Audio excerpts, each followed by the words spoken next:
राजनीतिकरण ऑपरेशन सिंदूर का शुरू हो चुका है। क्या वो इवेंट मैनेजमेंट वाली जो हेडलाइंस थी अब वो बननी शुरू हो चुकी हैं, क्योंकि चीजें अब वही नजर आ रही पिछले 4-5 दिन से? क्या ये रोड शो संसद के सत्र को टालने का एक तरीका मिल चुका है या क्या चीजें हैं ये?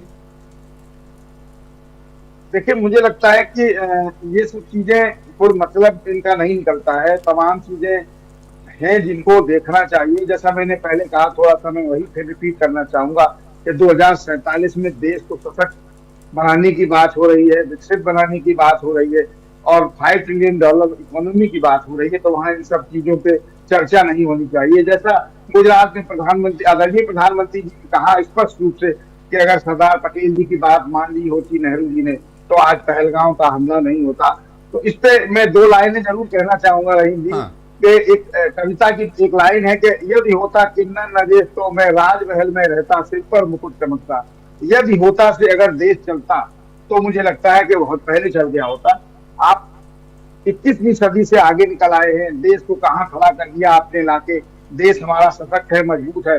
जैसा अभी कर्नल साहब ने भी दिया कि हमारे पास कैब खरीदने के लिए सिस्टम नहीं था, आज हम तमाम ऐसी अत्याधुनिक चीजें हैं जिनको हम बना रहे हैं और अन्य देशों को सप्लाई करने की स्थिति में है। देश आज वहां से नेहरू जी के समय से और यहाँ पहुंच गया। उस समय क्या 2000 का नोट चलता था? नहीं चलता था। हमने चलाया, बंद किया, तमाम समस्याएं ऐसी रही।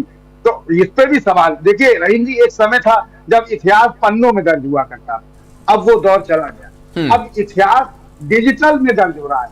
पन्नों को तो 100 साल 200 साल बाद कहा जा सकता है कि वो गल गए थे, फट गए, पुराने हो गए। डिजिटल को आप नहीं भुला पाएंगे। देश फिर वो वही बात कहेगा जिस पे चर्चा आज और हम कर रहे हैं। आने वाले 10 साल बाद लोग यही चर्चा करेंगे पहलगांव की घटना में क्या क्या हुआ था। तो मुझे लगता है कि पुरानी बातों को नहीं जाना चाहिए।